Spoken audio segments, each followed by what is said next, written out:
अस्सलाम वालेकुम दोस्तों, यकीन टीवी के साथ मीरुल्लाह खान मैं हाज़िर हूँ और इस वक्त हमारे साथ एक स्पेशल गेस्ट मौजूद हैं, आयशा आलम। और इनका तारुफ जो है वो मैं क्या कर रहा हूँ, सब लोग जानते हैं और एक मारूफ टीवी चैनल से वाबस्ता है, न्यूज़ चैनल से।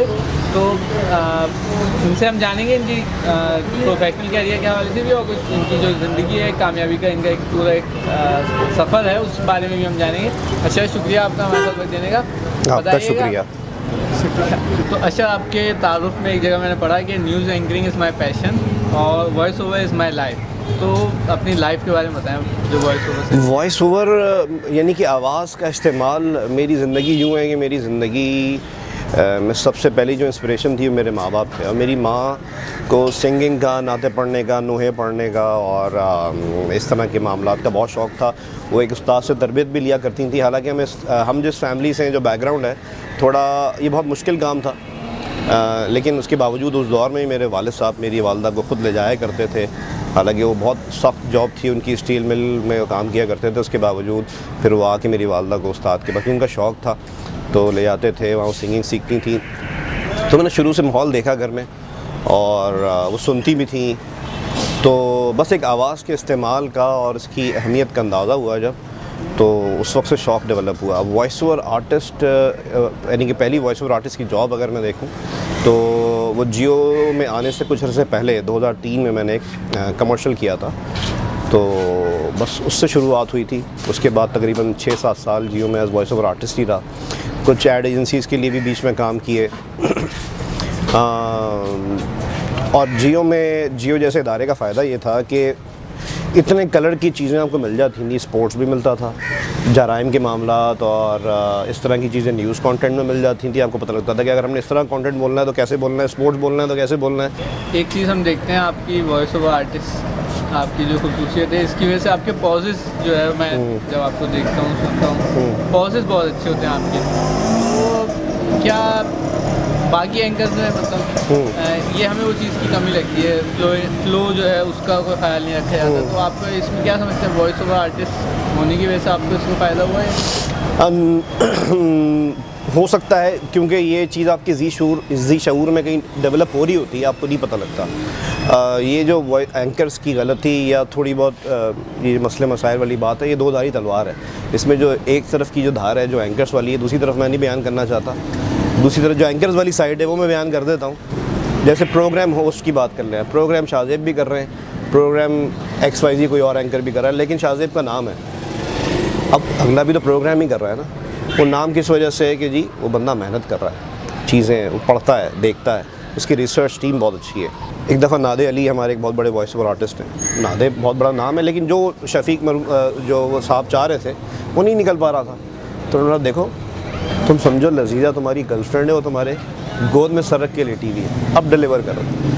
मैंने उस चीज़ से मैंने एक चीज़ पिक की कि भाई जो चीज़ आप पढ़ रहे हैं उसका एहसास आपके दिलो दिमाग पे छा जाना चाहिए, तो आप बेहतर तरीके से कर सकते हैं। इसी तरीके से जिस तरह की ख़बर है, जैसे हम निदा फातिमा को देखते थे, जैसे हम सना मिर्ज़ा को देखते थे, जैसे हम शहजाद हसन को देखते थे, जावेद इकबाल साहब को देखते थे, वो उस ख़बर को ख़ुद पर हावी करके उसकी फीलिंग्स अपना कर उसको पढ़ते थे, तो ऑटोमेटिकली पॉजिटिव अच्छे होंगे। उसके अलावा एक चीज़ और, अच्छा लिटरेचर अगर आप पढ़ लें, खुतूत गालिब पढ़ लें, शिकवा जवाब शिकवा पढ़ लें, कुछ अच्छे शोरा और हैं उनको पढ़ लें, तो ऑटोमेटिकली आपके दिमाग में एक चीज़ बैठ जाएगी। और अगर कुछ गलत आएगा तो आप अटक जाओगे। होता ये है हमारे यहाँ उल्टा कि जब कुछ सही होता है तो हमारे कुछ लोग अटक जाते हैं और गलत को रवानी से पड़ जाते हैं। चलें, आपका जो अगला वो शौक़ है, जो शौक़ का तीसरा हिस्सा है आपकी जो उसका नरेशन ऑफ पोएट्री, तो उस पर भी हम बात करेंगे। आपने बताया नात भी आप वो पढ़ते रहे हैं, ये भी हम सुनेंगे। अब क्या आपको इससे क्या पैशन मिलता है? पोइट्री आप माशाल्लाह बहुत अच्छी इसकी नरेशन आपको करते हैं, क्या फ़ील आती है आपको? हमने आपका देखा काम भी। पोइट्री में क्या फ़ील करते हैं, मेरे ख़्याल से मैंने जिन लोगों को सुना है उन्हीं का थोड़ा बहुत अक्स हासिल करने की कोशिश करता हूँ। जो अच्छे शोरा हैं, जावेद अख्तर साहब हैं और गुलजार साहब हैं। गुलजार साहब की आप जो रविंद्रनाथ टैगोर की जो चीज़ें उन्होंने पढ़ी हैं वो आप उनको सुने तो वो एक बहुत बड़ी ट्रेनिंग है।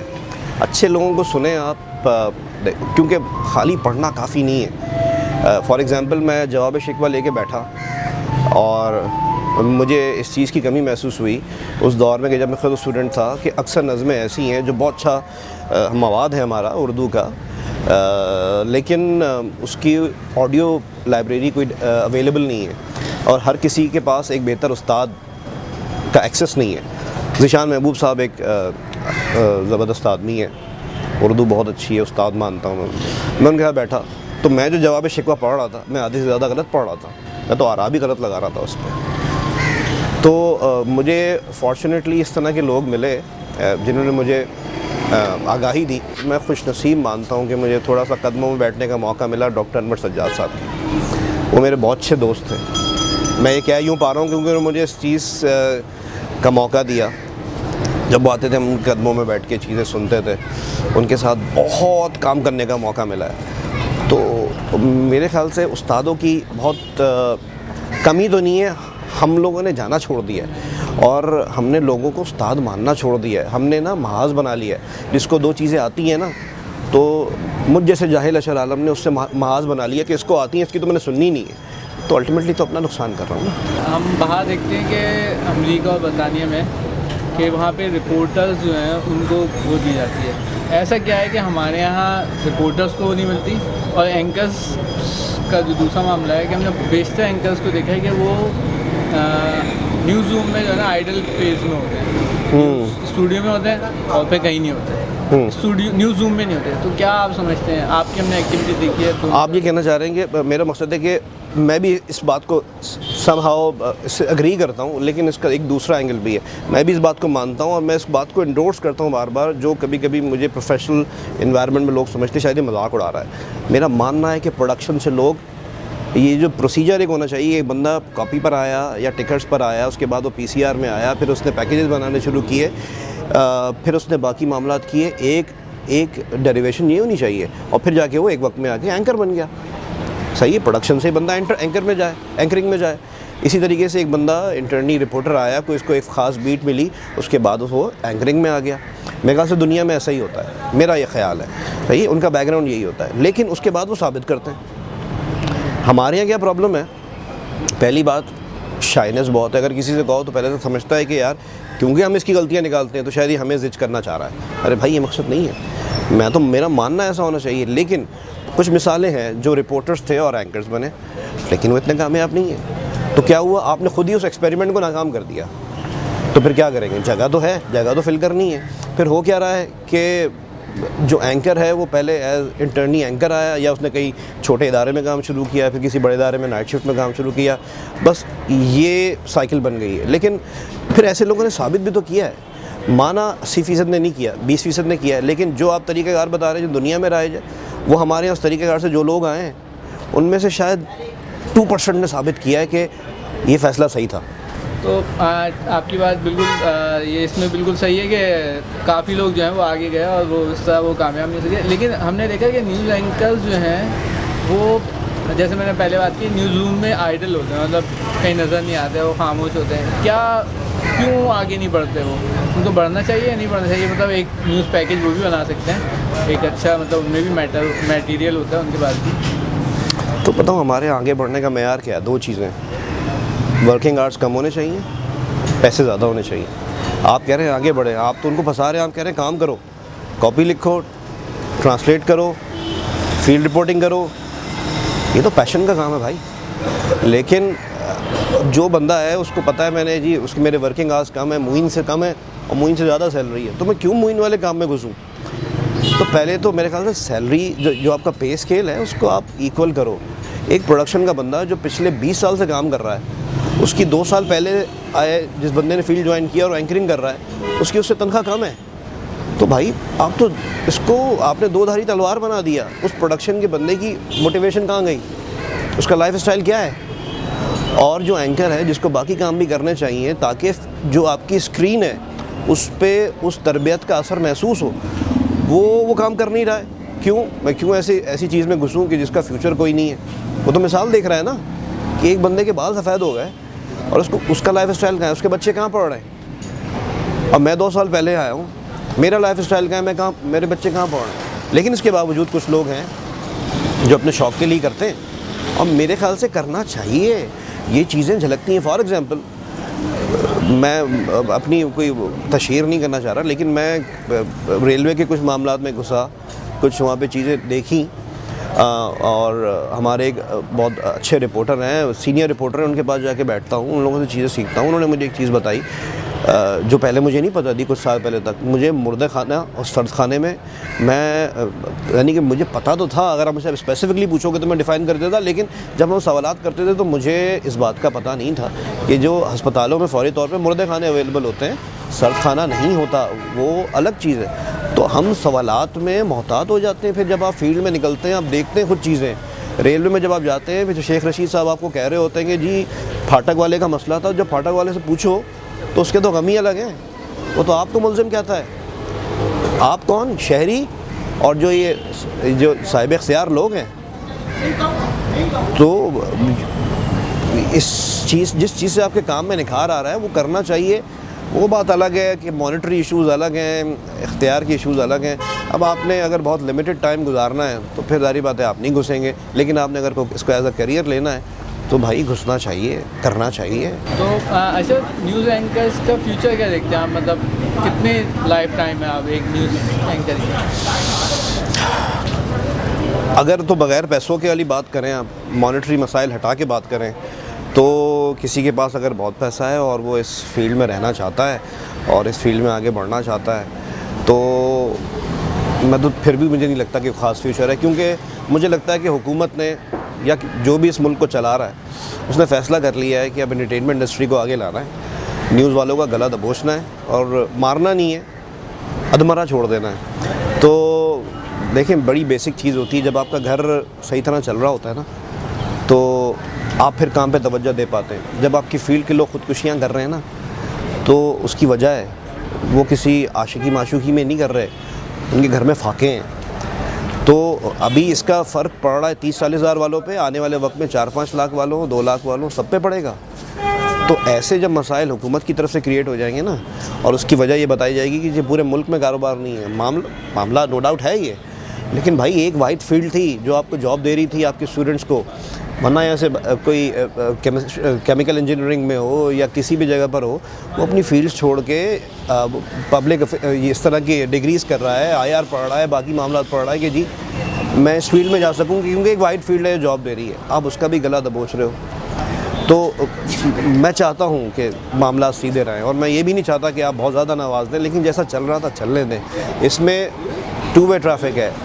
चैनल मालिकान को भी सोचना चाहिए कि इसको उज़र ना बना लें, और हुकूमत को भी सोचना चाहिए कि खुदारा भाई आप वैसी नौकरियां नहीं दे रहे, आपने बड़े बड़े हाथी मार दिए हैं जो नौकरियां देते थे, इसको ना मारें। अच्छा, एक तो आपके हम सोशल मीडिया अकाउंट देखते हैं, ट्विटर पे ज़्यादा, फेसबुक बड़ी जो है उस पर बड़ी कह रहे हैं ये, अगर मैं वैसे कहूँ काटदार बहुत उसके आपके वो होते हैं। मतलब आप यूँ कह रहे हैं कि जो माशरे के जो वो हैं चुपके सवालात वो आप उठाते हैं।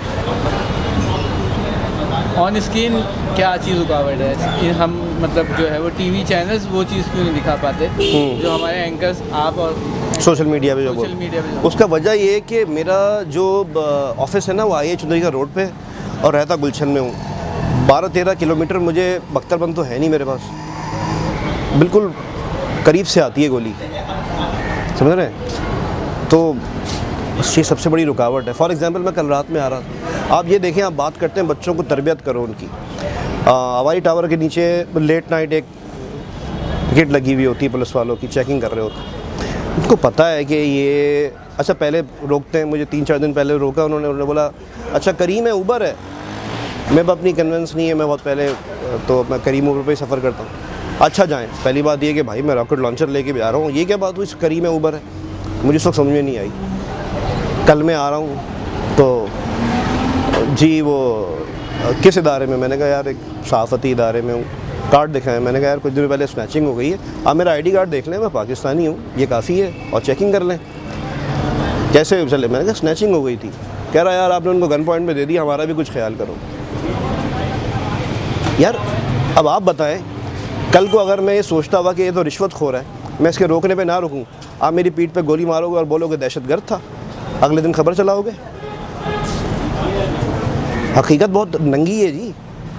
आप जाके देखो हमारा कौमी खेल क्या है, औरतों को देख के आप खुजा रहे हो, तो ये आपका कौमी खेल बन गया है। तो हकीकत जब इतनी नंगी है तो आप, मसला ये है कि जो मेन स्ट्रीम मीडिया है ना, उसमें सेंसरशिप बहुत है, आप नहीं कर सकते ना ये बातें। आपके ऊपर क्लेम हो जाएगा जी, को पुलिस वाले, आपने जी इदारे के ख़िलाफ़ बात कर दी। आप जाओ तो सही, कोर्ट्स में जाओ, जो लोग आपसे एफिडेविट ले रहे होते हैं कि जी आप इस बात का हलफ दें कि जी आपसे किसी ने रिश्वत नहीं ली इस फैसले के दौरान, इस पूरी हेयरिंग के दौरान, वही आपसे 90,000 लाख रुपए ले के आपको जी फ़लाने उससे बरी कर रहा होता है। हकीकत ही बहुत नंगी है। मसला ये है, हम जितना लिख रहे हैं ना, उससे कहीं ज़्यादा हकीकत बहुत ज़्यादा ख़राब है। हम तो वो लिख भी नहीं पाते, क्या करें। कुछ दिनों पहले यहाँ से गुजर रहा हूँ, एक एसपी साहब खुद गाड़ी चला रहे हैं, उनके पीछे डाले में, जो हमारे यहाँ डाले कराची में बहुत मशहूर हैं, बैठे हुए ढाटे बांधे हुए पुलिस वाले डंडों से गालियाँ दे रहे पब्लिक को। यार पब्लिक गुजर रही है यार, लोगों की औरतें, और वो जिग जैग गाड़ी चला रहे हैं, ले जा रहे हैं। आप बोलते हो आईजी कलीम इमाम को हटाओ सब सही हो जाएगा, आप गारंटी दो आईजी कलीम इमाम की। मैं तो बोलता हूँ भाई जितने आईजी हैं आप सब पूरा पुलिस बदल दो, आप अगले दिन गारंटी तो दो कि सब सही हो जाएगा। पुलिस वाले रोक रोक के आपसे पैसे नहीं छीनेंगे। आप बच्चों को तरबियत क्या दे रहे हो? फिर कोई रुकता नहीं है तो आप उसको गोली मार देते हो यार। इस तासुर को कायम रखने के लिए भाई तूने रुकना है और पैसे दे के जाना है। आप बताएं, रोज़ाना traffic supreme court Karachi registry के बाहर, वहाँ सबसे ज़्यादा सख्त चेकिंग होती है रोज़ाना जी, ओवरलोडेड गाड़ियों को रोकते हैं। अरे भाई 10 दिन बगैर रिश्वत के रोको और गाड़ियों को, और बगैर फ़ोन, जब फ़ोन पे जो छोड़ते हो या ये असर लेना छोड़ो, रिश्वत देना छोड़ो, ये साल भर के लिए तुम लोगों को पुलिस नहीं खड़ी करनी पड़े, 10 दिन में मामला सही हो जाएगा। आप चाहते हैं खराबा रहे ताकि पेट भरे रहें। आपने बच्ची उस दिन, आप सोचो 4 साल की बच्ची वहाँ पे गिरी है उधर वलीका में, नाले के अंदर। 4 साल की बच्ची, जिस शहर की, रोशनियों का शहर कहते हो, नाले के अंदर गिरी हुई है, उसको कीड़े, उसको जानवर खा रहे हैं। आप, पूरा शहर सो रहा है। क्यों रेस्क्यू ऑपरेशन बंद कर दिया गया? लाइट नहीं थी। अरे निकालो ना यार, कितने कैंट एरियाज़ में इतनी बड़ी लाइटें आप ट्रैफिक के अगेंस्ट मार रहे होते हो, वो लाइटें निकालो। कितनी बड़ी बड़ी इबादत गाहों में आपने लाइटें लगा ली हुई हैं, मारो, निकालो उस बच्ची को। अच्छा, हम अपने इंटरव्यू के भी आखिरी में हैं, तो कुछ नौजवानों के लिए कुछ पैगाम जो हमारे क्या देखते हैं उनके लिए आप क्या समझते हैं कि न्यूज़ के शोबे में आने के लिए, न्यूज़ एंकरिंग के लिए क्या चीज़ों को वो पॉइंट पकड़ें जो उनके लिए कामयाबी का रास्ता है? बस कुछ भी करें, फालतू ना बैठें। मटर गश्तियों में, आशिकी माशूकियों में, इन चीज़ों करें। आशिकी माशूकी भी बुरी चीज़ नहीं है, लेकिन कोई ना, मैं ये नहीं कह रहा न्यूज़ मीडिया में ही आएँ, कुछ ना कुछ करें, प्रोडक्टिव करें। और इर्द गिर्द बहुत कुछ गलत हो रहा है, उस गलत का हिस्सा ना बने। इसको उज़र ना बना लें कि यार पूरी दुनिया गलत कर रही है तो हम भी कर लेंगे तो क्या होगा। मैंने तो ये देखा है कि मैं किसी को जानता हूँ बहुत पुराने जी, बहुत बड़े पुलिस अफसर के स्क्वाड में होते थे, शराब पी के बदमाशी करना, पैसे छीनना उनका आम सी बात थी। मैं समझता था कि इस बंदे का इख्तिताम भी बहुत अच्छा होगा, और मैं दिमाग में लिया बैठा था। अब यकीन करें, कुछ अर्से पहले मैंने शख्स से मिला हूँ बहुत बुरे हालात में। अल्लाह ताला, बुरे का नतीजा बुरा ही होता है, वो बात है, देखने वाली नज़र होनी चाहिए। हम असल में इतने अरसे तक लोगों से कांटेक्ट में नहीं रह पाते तो हम उनका हशर नहीं देख सकते।